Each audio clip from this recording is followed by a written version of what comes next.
In this video, I'm going to be showing you around your group dashboard.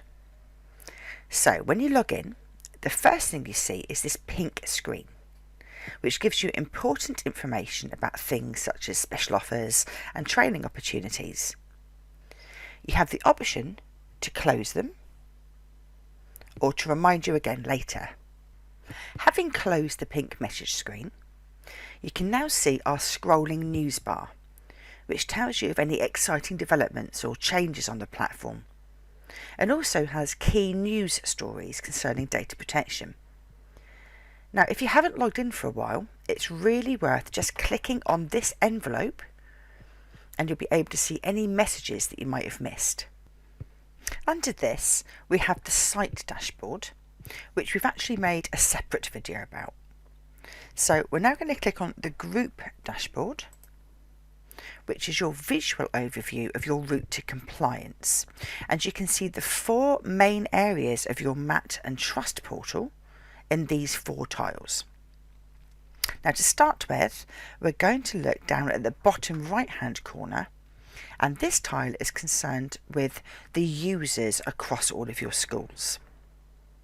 So this graph shows how many of my schools have logged in over a series of different time periods. The orange shows those schools who haven't logged in, with the blue shading showing those that have. So if I start by looking at the last 30 days, I can see in this mocked up portal that none of my schools have logged in. Within the last 90 days, one of my schools has, two of my schools, etc. When I click on Show Me More, I can see my schools listed here, and against each I can see how many different accounts have been created. So these are the DP staff, these are the general staff, and I can now see how many of these users have actually logged in. And I can filter this information further by clicking in the date filter box and then selecting which period I want to hone in on. I can then export this data in the form of a .csv file by clicking on this icon. And to get back to the dashboard, I come back up here and I click on Group Dashboard.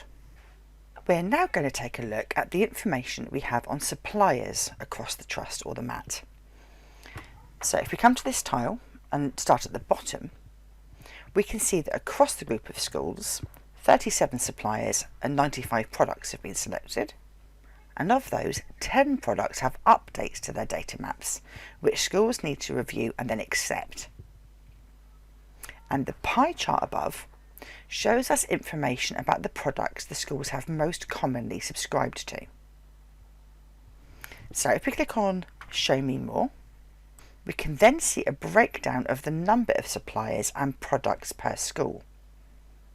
We can also see how many of each school's products process data outside the UK and those that process special category data. Now, these would be the products that schools should create a DPIA for at the very least. The final column shows how many updates the school needs to review and accept. And again, if I want to download this data, I can click here. And to go back to the dashboard again, we're going to click Group Dashboard.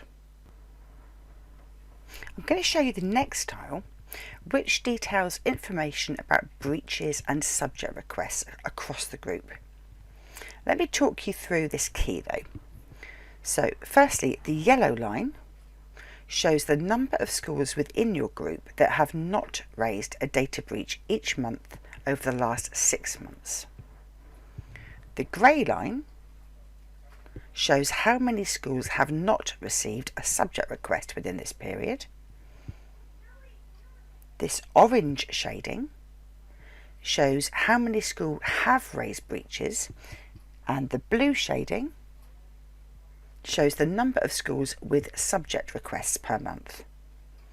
As with the other tiles, when I click on Show Me, I can see a more detailed breakdown per school. Now, by default, the first screen shows me information about the breaches across the group, with details of the number of open reports actions completed, etc. And then to take a look at the subject request data, I click here,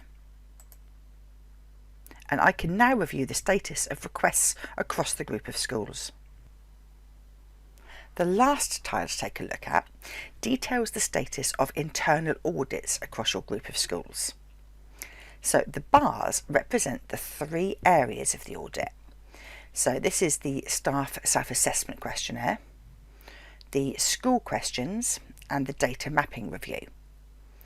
The key then shows you how many schools have completed one or more parts, how many are in progress, and how many schools have not got started yet.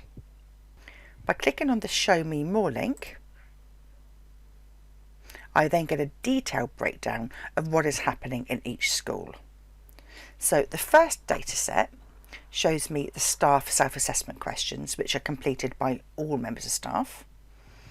And I can see how many days have left running on this audit and what percentage of staff in each school have completed that task. And it's the same for the second data set, which is the school audit.